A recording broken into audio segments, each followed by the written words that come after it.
Alhamdulillah,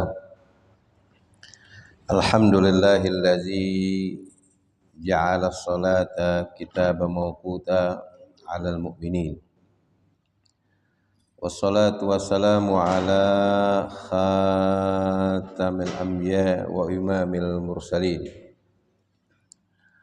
Sayyidina wa habibina Muhammadin sallallahu alaihi wasallam al-qail as-salatu imaduddin wa man aqamaha faqad aqamad-din wa man tarakaha faqad hadamad-din wa ala alihi wa ashabihil mukhlisin wa ala tabi'ina lahum bi ihsanin ila yaumiddin. Amma ba'du. Hadirin rahimakumullah. Kita lanjutkan pengajian kita 2 pekan yang lalu. Kita masih di permasalahan pelaksanaan daripada tata cara sholat Jum'ah. Sebelumnya kita sudah sama-sama tahu bahwa sholat Jumat ini diwajibkan bagi setiap muslim laki-laki. Kemarin syarat-syarat daripada wajibnya sholat Jumat: yang pertama muslim, yang kedua balik, yang ketiga berakal sehat, yang keempat merdeka bukan budak, yang kelima laki-laki, kemudian yang keenam berbadan sehat, yang ketujuh yang terakhir adalah penduduk asli setempat. Ya, penduduk asli setempat yang dia enggak pindah-pindah. Nah, itu yang terkena kewajiban daripada pelaksanaan sholat Jumat. Kemudian ada yang namanya syarat sahnya sholat Jum'ah. Sholat Jumat ini bisa sah, ada syarat-syaratnya. Jadi pelaksanaan sholat Jumat di satu tempat, di masjid kah, ya, pokoknya di satu tempat, entah di lapang kah, gitu, di lapangan yang besar atau di masjid, itu bisa dikatakan sah sholatnya kalau memenuhi 4 perkara. Yang pertama, ya, didirikan dalam lingkungan di satu kampung.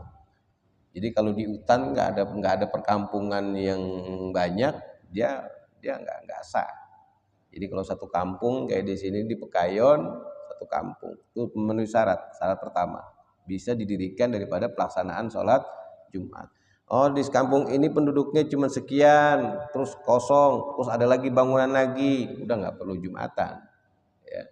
Walaupun dibikin Jumatan juga tidak sah. Jadi syarat sah yang pertama pelaksanaan sholat Jumat itu didirikan dalam satu perkampungan. Ya. Kemudian yang kedua, syarat yang kedua adalah pelaksanaan jumlah orang yang mendirikan sholat di tempat tersebut tidak kurang dari 40 orang.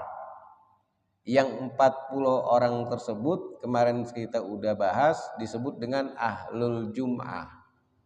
Yang tadi itu, yang syarat-syarat sebelumnya, dia Islam, laki-laki, balik, berakal sehat, badannya sehat. Kemarin ada kriteria.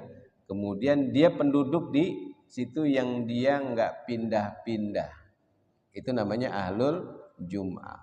Nah, harus ada 40 orang itu. Dalam mazhab Syafi'i harus ada 40 orang. Kemarin kita bahas juga ada beberapa mazhab yang lain. Dalam mazhab Syafi'i ada 40 orang dia di situ. Jadi kalau di satu kampung ada 40 orang, di sini 40 orang, emang dia nggak pindah-pindah. 40 orangnya itu ahlul Jum'ah.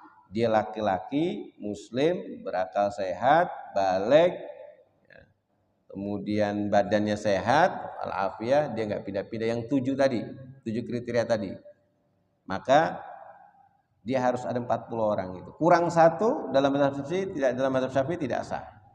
39 gitu.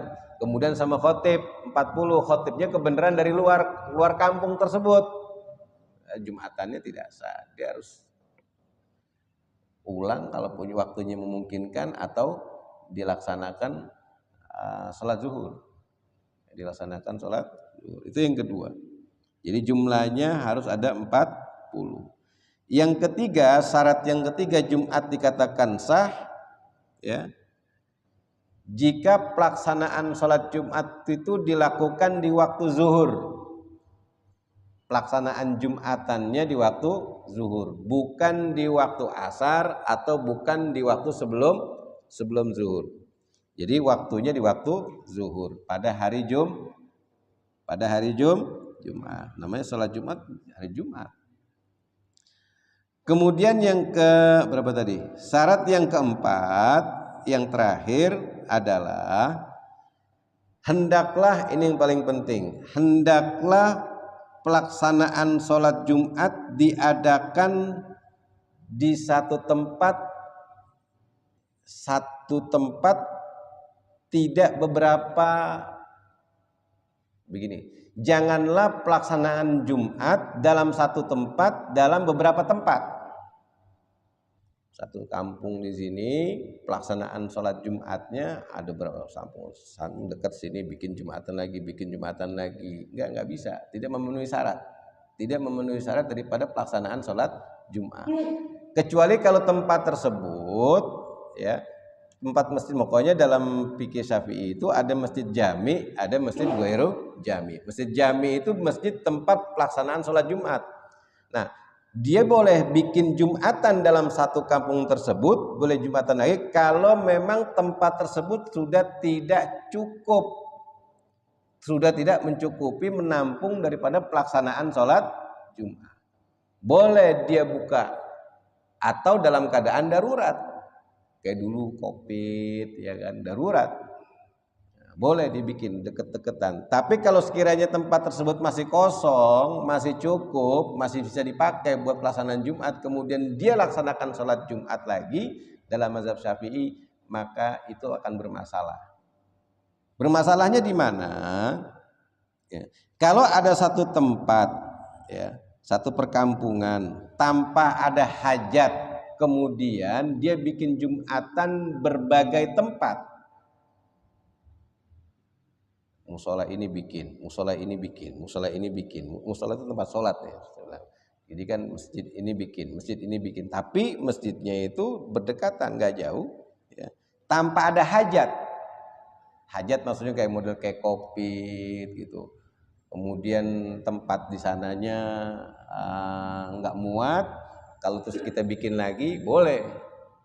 Itu namanya ada hajat. Ini nggak memenuhi hajatnya, nggak ada. Di sana masih cukup ya, tempat masih luas, masih bisa nyambung kemana-mana, masih bisa mencukupi syarat. Kemudian dibikin Jumatan lagi, apa?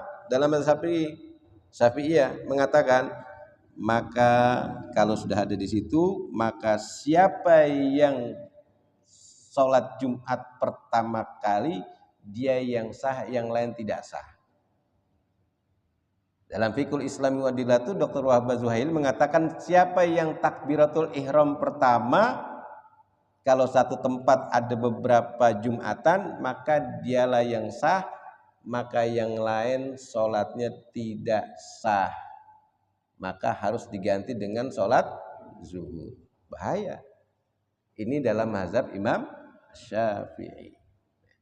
Terus bagaimana kalau satu masjid ini bikin Jumatan?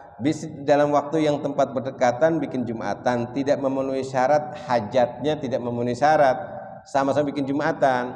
Ternyata semuanya ini tiga-tiganya atau empat-empatnya ini yang bikin Jumatan dalam satu kampung nggak tahu mana yang duluan.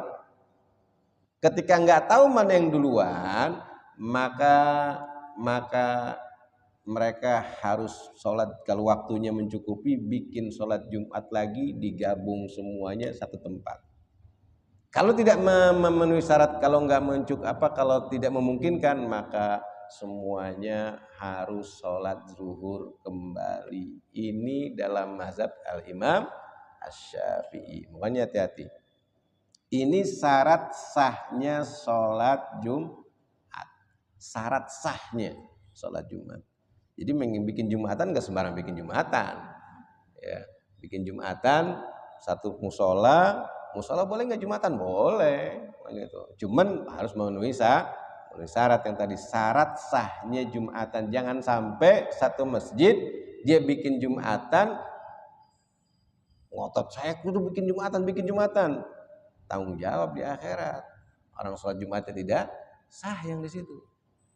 Nauzubillahi min dzalik. Pokoknya niat baik nggak selamanya harus jadinya baik, harus dengan ilmu. Orang sholat, mau sholat aja dia sholat, tapi dia nggak tahu tata cara sholat, sah apa kagak? Sah, niatnya baik, nyembah Allah, betul. Tapi kalau dia nggak belajar sholat, masalah. Ya, baik. Itu syarat sahnya Jum'ah. Nah, kemudian ada yang namanya fardu Jum'ah. Ada yang namanya fardu Jum'ah.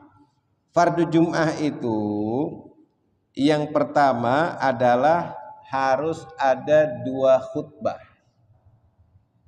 Kan kita lihat tuh, kalau khutbah itu kan khutbahnya 2 khutbah, ada khutbah pertama, ada khutbah kedua. Kita udah paham tuh, pas khutbah pertama kemudian dia duduk sebentar, terus dia naik lagi sebentar, khutbah kedua.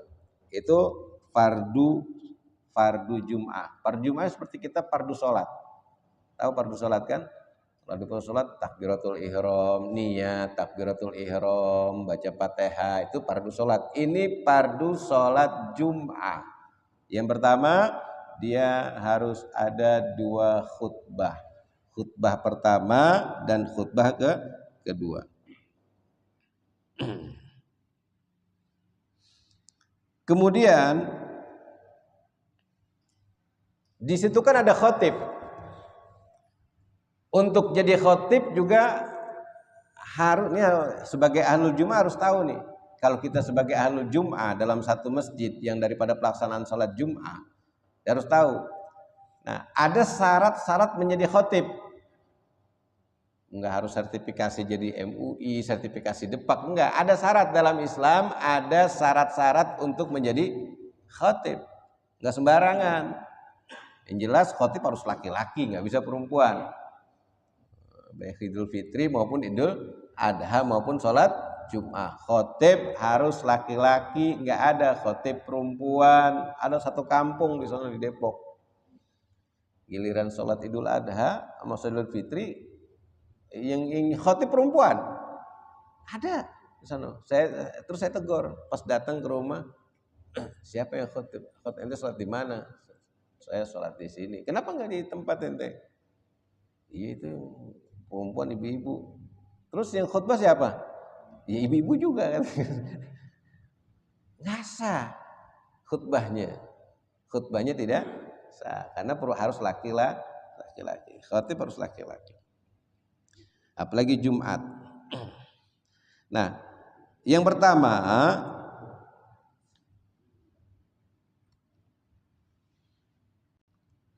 ada yang namanya 2 khutbah tadi.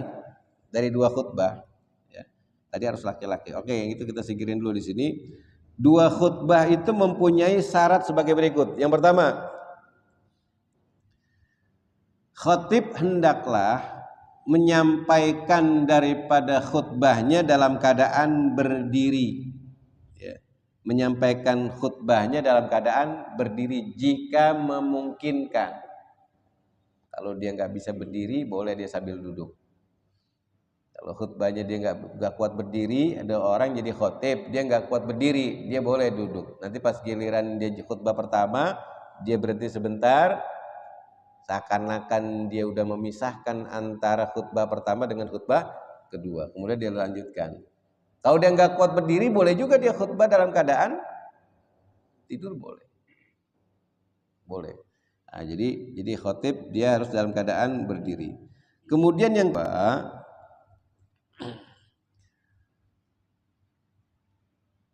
pelaksanaan khutbahnya itu sebelum melaksanakan sholat, bukan dilaksanakan setelah sholat. Kalau Idul Fitri sholat dulu baru khutbah, Idul Adha sholat dulu baru khutbah.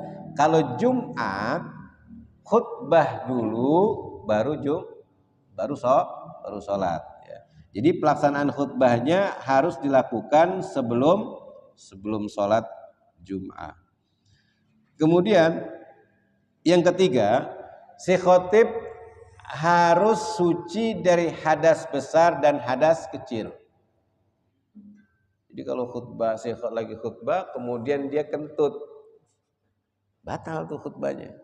Dia berhenti, kemudian si ahlul jum'ah yang ada di sekitarnya, yang duduk di depan, dia turun, ambil wudhu, kemudian si makmum, yang si pendengarnya tadi, si ahlul jum'ah naik menggantikan, meneruskan daripada pelaksanaan khutbahnya.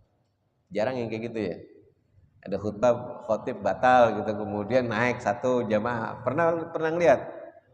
Lo harus tahu pokoknya. Sebenarnya mudah-mudah aja kalau kita tahu rukun-rukun khutbahnya.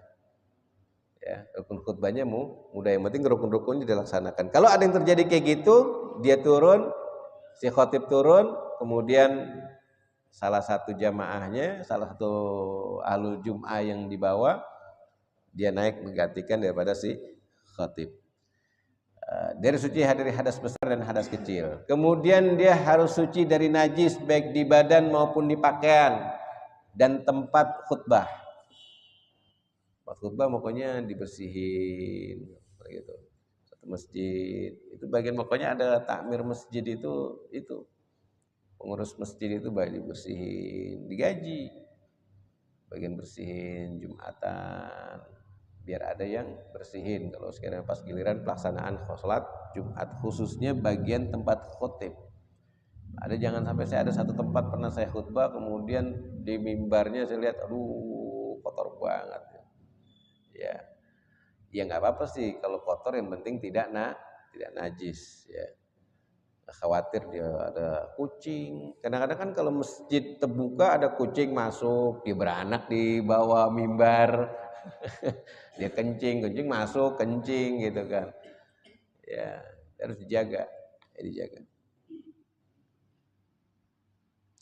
Kemudian yang keempat, ya, rukun-rukun khutbah harus dilontarkan, harus diucapkan dengan berbahasa Arab. Rukun-rukun khutbahnya itu, kan ada khutbah itu ada rukun-rukunnya, harus dengan bahasa Arab, tidak boleh dengan selain bahasa Arab. Rukun khutbah harus dengan bahasa Arab, tidak dengan bahasa selain Arab. Jadi rukun-rukun khutbahnya harus pakai bahasa Arab. Rukun khutbah apa sih? Baca alhamdulillah, baca selawat, wasiat takwa, baca ayat suci Al-Quran, kemudian doain muslimin dan muslimat. Itu harus pakai bahasa Arab. Alhamdulillahirabbil alamin, satu kena. Allahumma sholli ala Muhammad wa ala ali Muhammad, dua. Atau Allahumma sholli ala sayyidina Muhammad wa ala ali sayyidina Muhammad, dapat rukun yang kedua. Kemudian usikum wa nafsi bitaqwallah, aku wasiatkan kalian untuk usikum wa nafsi bitaqwallah. Jadi mewasiatkan takwa. Harus pakai bahasa Arab itu, wasiat takwanya. Baik kalimat ada wasiatnya ataupun secara umum. Ya ayyuhallazina amanu ittaqullaha haqqa tuqatih wa la tamutunna illa wa antum muslimun. Nah, itu kan juga suruh takwa juga sama. Jadi wasiat takwa. Nah, kemudian doain muslimin muslimat harus pakai bahasa Arab. Allahumma ighfir lil mu'minina wal mu'minat wal muslimina wal muslimat, cukup. Nah, itu. Ini harus pakai bahasa Arab. Jadi rukun khutbahnya harus pakai bahasa Arab. Sisanya pakai bahasa Indonesia nggak apa-apa. Oh, udah pakai bahasa Arab, kemudian pakai bahasa Indonesia supaya mereka tahu, umat Islam semuanya, aku berwasiat untuk diri saya dan untuk kalian semuanya agar senantiasa bertakwa kepada Allah. Boleh, tapi tetap sebelumnya harus pakai bahasa Arab. Kalau dia nggak pakai bahasa Arab, maka tidak mencukupi syarat daripada sahnya khutbah. Penting bahasa Arab itu. Ya, harus pakai bahasa Arab. Baca ayat suci Al-Qur'annya harus pakai bahasa Arab. Auzubillah. Makanya kadang-kadang udah selesai kemudian wal asri innal insana lafi khusrin illa alladziina amanu. Atau baca cukup innallaha wa malaikatahu. Nah, wasiat takwa juga kalau tambahin ayat ya ayyuhalladzina amanu taqullah juga ayat juga sama. Yang penting dia baca satu ayat minimal.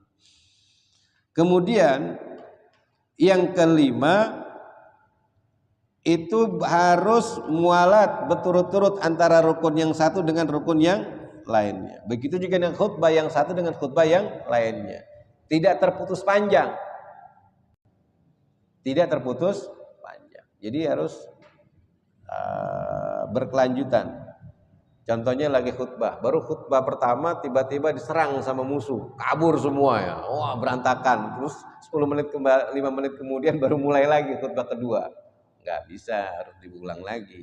Atau baru pertengahan baru usikum wa nafsi bittaqwallah itu hati Rasulullah SAW ada gempa, nauzubillah min dzalik, wah kucar kacir, kemudian gempa udah normal lagi, kemudian mulai lagi, dilanjutkan nggak bisa, harus mulai dari awal lagi khutbahnya.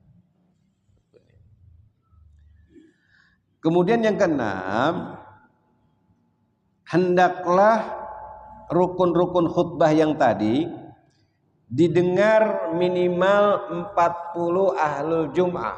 Nah, kemarin kita sudah bahas tuh. Ahlul jum'ah itu segini, kalau sekiranya dia ada posisi di sini nih. Kan kalau masjid itu biasanya tutup kayak gini, kasih apa? Ada tanda. Kalau situ kan teras masjid. Dia masuk ahlul jum'ah itu di dalam sini. Di dalam yang tadi tuh mukimin di sini, orang nggak pindah-pindah, yang tinggal di sini, laki-laki, akalnya sehat, badannya sehat, apalagi balik, bukan anak kecil. Nah, 40 orang ini minimal dengar apa yang diomongin sama si khatib. Ada yang satu tidur dari 40 orang, satu tidur, ngemun juga bisaran. Orangnya banyak, udah hampir 100 orang, saya tidur aja deh, nggak apa-apa. Contoh, kan tidur sambil duduk begini nggak batal. Kalau kita duduk begini nih tidur nggak batal. Atau sambil nyender begini juga, yang penting dia punya pantatnya nempel di begini sambil begini, nggak batal, nggak batal. Tapi kalau sekiranya 40 orang, satu orang dia tidur, nggak dengerin khutbahnya bermasalah, bisa batal khutbahnya. Makanya benar-benar tuh bikin Jumatan satu tempat harus didik benar masyarakatnya yang 40 tersebut, jangan ngandelin orang lewat. Jadi bikin Jumatan jangan, wah kalau ada di Jumatan ada kotak amal masjid bisa hidup, ya takut bener sama ya keyakinan akidahnya dangkal. Ya ngasih rezeki Allah, ini Baitullah, rumah Allah, masa takut Allah yang ngasih rezeki? Ya gitu. Otaknya akidahnya kurang gitu loh begitu. Rumah Allah yang makmurin, nggak usah khawatir. Jadi harus pakai ilmu bikin Jumatan, nggak sembarang pengen kayak gitu. Makanya kadang-kadang bukan saya nggak kasih aja, cuman harus pakai ilmu. Kasihan nanti kalau Jumatannya tidak sah, tanggung jawabnya di akhirat, ketua takmir masjidnya. Jadi niat baik nggak selamanya dengan hasilnya baik, harus dengan ilmu. Baik, lanjut. Udah azan ya. Sekarang yang terakhir, singkat, rukun khutbah. Rukun khutbah yang pertama adalah memuji Allah. Baca Alhamdulillah. Si khotib, kalau kita jadi ahlul jum'ah, kita dengerin khotib baca Alhamdulillah apa kagak? Innal hamdalillah boleh, Alhamdulillah boleh. Dia baca Alhamdulillah boleh. Innal hamdalillah boleh. Pokoknya Alhamdulillah. Baca itu, artinya dia memuji Allah. Itu rukun yang pertama, rukun khutbah. Kemudian yang kedua, dia berselawat kepada Nabi. Allahumma sholli ala Sayyidina Muhammad boleh, Allahumma sholli ala Muhammad juga boleh. Nah, pokoknya dia selawat kepada Nabi. Kemudian yang ketiga, berpesan supaya bertakwa dengan kata-kata atau dengan susunan apa aja. Ya ayyuhallazina amanu ittaqullah usikum wa nafsi bittaqwallah boleh. Ya ayyuhallazina amanu ittaqullah boleh. Usikum wa nafsi bittaqwallah. Kalau pakai wasiat bagus, lebih bagus karena emang dianjurkan untuk wasiat. Usikum wa nafsi bittaqwallah. Harus pakai bahasa Arab ini. Usikum wa nafsi bittaqwallah atau usikum bittaqwallah. Ya, artinya ya aku wasiatkan kepada kalian untuk bertakwa kepada. Lihatin khutib baca ini enggak? Pertama alhamdulillah, yang kemudian Allahumma sholli ala sayyidina Muhammad, kemudian yang ketiga usikum bittaqwallah atau usikum wa iyai bittaqwallah. Enggak ada masalah, yang penting ada usikum bittaqwallah. Nah, kemudian yang keempat dia baca satu ayat dalam Al-Qur'an. Satu ayat minimal dalam Al-Qur'an. Wal asri cukup, qul huwallahu ahad cukup, alhamdulillahirabbil alamin juga cukup. Minimal satu ayat. Auzubillahi minasyaitonirrajim. Bismillahirrahmanirrahim. Wal 'asr atau Yasin. Sah juga. Yang penting dibaca minimal satu ayat. Nah, kemudian ayat itu ayat Al-Qur'an minimal satu ayat Al-Qur'an dalam dua khutbah. Kalau khutbah pertama dia nggak baca ayat Al-Qur'an, khutbah kedua dibaca satu ayat Al-Qur'an sah. Atau khutbah pertama dia baca satu ayat Al-Qur'an, khutbah kedua dia nggak baca satu ayat Al-Qur'an juga sah. Minimal salah satu khutbah ini dan dua khutbah dibaca ayat Al-Qur'an. Kemudian yang kelima adalah mendoakan kaum muslimin dan muslimat. Allahumma ighfir lil mu'minina wal harus pakai bahasa Arab. Allahumma ighfir lil mu'minina wal mu'minat wal muslimina wal muslimat cukup. Selesai. Jadi kalau ada khutbah jatuh pingsan atau wudunya batal, naik aja. Naik langsung. Bismillahirrahmanirrahim. Alhamdulillah. Allahumma sholli ala sayyidina Muhammad wa ala ali sayyidina Muhammad. Ya ayuhan nas ittaqullah. Usikum wa nafsi bittaqwallah. Qala Allah taala a'udzubillahi minasyaitonirrajim. Bismillahirrahmanirrahim. Qul huwallahu ahad. Barakallahu li wa lakum fil Qur'anil azim wa nafa'ani wa iyyakum minal itu selesai. Duduk, baca lagi kayak gitu lagi. Selesai. Jadi sebenarnya pendek, khutbah enggak usah panjang. Apalagi kalau jadi badal. Jangan jadi badal panjang-panjang gitu. Imamnya lagi berhalangan hadir jadi badal panjang, jangan pendek-pendek aja. Khutbah singkat ya, enggak usah panjang ntar pada ketiduran. Ngantuk gitu. Apalagi kalau orang kerja ya. Tidur begini ya Allah. Udah selesai langsung. Cepet amat khutbahnya karena tidur. Cepet benar khutbahnya orang dia tidur. Oh, lama banget tadi khutbah gitu. Ya. Itu rukun khutbah. Jadi rukun khutbah harus paham. Kita yang ahlul jum'ah di kampung kita ini rukun khutbah terpaham. Yang pertama baca alhamdulillah, yang kedua baca Allahumma sholli ala sayyidina Muhammad, yang ketiga baca usikum wa nafsi bittaqwallah, yang keempat baca ayat wal asri innal insana lafi khusr qul huwallahu ahad Allahu samad gitu. Selesai. Kemudian mendoakan muslimin muslimat. Biasa khutbah yang kedua. Allahumma ighfir lil mu'minina wal mu'minat wal muslimina wal muslimat. Langsung alhamdulillahirabbil alamin, turun langsung sepanjang-panjang, gampang ya. Itu aja cukup sekian, semoga manfaat. Kita masih nanti pada pelajaran selanjutnya masih sholat Jumat ya, masih sholat Jumat, semoga manfaat. Al-Fatihah. A'udzubillahi minasyaitonirrajim. Bismillahirrahmanirrahim. Alhamdulillahirabbil alamin arrahmanir rahim maliki yaumiddin. Iyyaka na'budu wa iyyaka nasta'in ihdinas siratal mustaqim siratal ladzina an'amta 'alaihim ghairil maghdubi 'alaihim waladdallin. Bismillahirrahmanirrahim. Alhamdulillahirabbil alamin. Allahumma shalli ala sayyidina Muhammad wa ala ali sayyidina Muhammad اللهم انفعنا بما علمتنا وعلمنا ما ينفعنا وآتنا حكمة برحمتك يا أرحم الراحمين. اللهم نسألك علما نافعا وعملا متقبلا ورزقا حلالا طيبا واسعا وأخلاقا كريما رافعا. ربنا آتنا في الدنيا حسنة وفي الآخرة حسنة وقنا عذاب النار. صلى الله على سيدنا محمد وآله وصحبه أجمعين والحمد لله رب العالمين. Lebih kurangnya saya mohon maaf. Mohon ridha dan ikhlas. Billahi taufiq wal hidayah. Assalamualaikum warahmatullahi wabarakatuh.